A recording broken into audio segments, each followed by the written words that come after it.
Millions of people have lost weight with personalized plans from Noom. Like Evan, who can't stand salads and still lost 50 pounds. Salads generally for most people are the easy button, right? For me, that wasn't an option. I never really was a salad guy. That's just not who I am. But Noom worked for me. Get your personalized plan today at Noom.com. Real Noom user compensated to provide their story. In 4 weeks, the typical Noom user can expect to lose 1 to 2 pounds per week. Individual results may vary.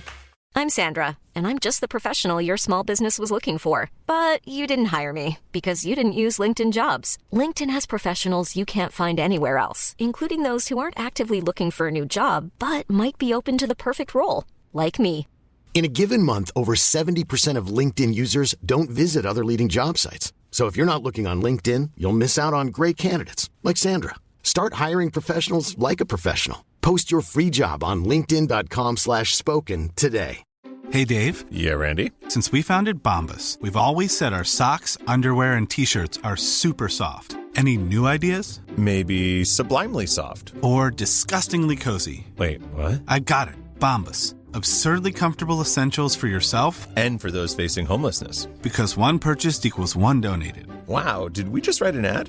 Yes. Bombas. Big comfort for everyone. Go to bombas.com/ACAST and use code ACAST for 20% off your first purchase. Hello, and welcome to Voices from the Battlefield, part of Waterloo Remembered. The next extract is read by Napoleonic historian Rob Griffith and consists of the recollections of Frederick Lindau of the King's German Legion. The following is an extract from the memoir of Frederick Lindau of the 2nd Light Battalion of the King's German Legion. Lindau's battalion was positioned in and around the farmhouse of Hate Sainte in the centre of the Allied line.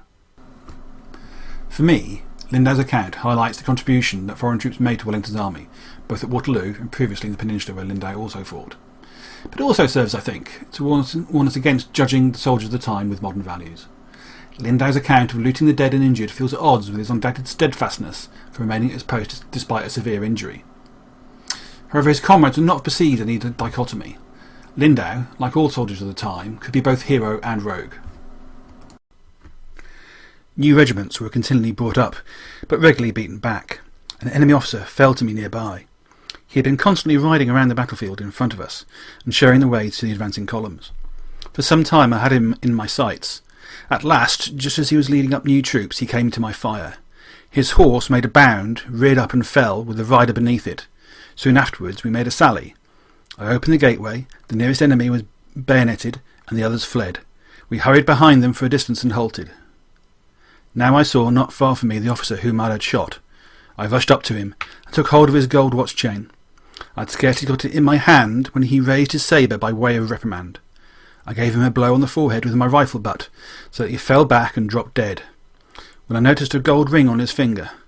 I first cut the little bag from his horse, and was just about to take the ring off him, when my comrades called out, "Get a move on and come away! The cavalry are making a fresh charge!" I saw some 30 riders spring forward, and I ran very quickly with my booty to my comrades, who forced the enemy to withdraw with a salvo. We halted then for a while on the highway, and I was glad to see heaps of dead enemy lying more than a foot high near the abattis. By the wall I saw a grenadier lying with a bullet through his body. He wanted to run himself through the breast with a sabre, but no longer had the necessary strength to do it. I seized the hilt of the sword to throw it away. The Frenchman let go immediately, no doubt fearing that I might wound his hands by pulling it away. Near the abattis, a wounded man with a bullet through the leg lay in a pool of water. He cried out loudly in pain and tried to roll out of the water. I seized him by the arms, and another took hold of his legs, so we laid him by the wall with his head on a comrade who had been shot. Soon after this, the farm was stormed again, and my captain ordered me to remain by the gateway. This time the battle lasted longer as ever more columns advanced. We soon ran short of cartridges, so that as soon as one of our men fell, we immediately went through his pockets. At the same time, Major Baring, who constantly rode around the farm, reassured us that fresh ammunition would soon arrive. Soon afterwards I got a bullet through the back of my head, which I informed my captain about as he stood above me on the platform. He ordered me to go back. "No," I answered. "So long as I can stand, I can stay at my post." Meanwhile I undid my scarf, wet it with rum, and asked one of my comrades to pour rum into the wound and tie the scarf around my head. I attached my hat firmly to my pack and reloaded my rifle.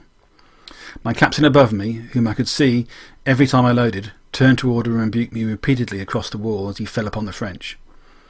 I warned him not to put himself so far over the wall, since he could easily be shot. That doesn't matter, was his reply.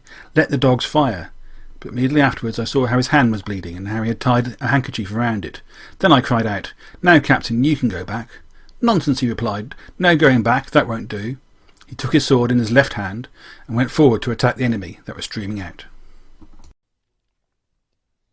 That was historian Rob Griffith reading from the recollections of Frederick Lindau, a soldier in the King's German Legion.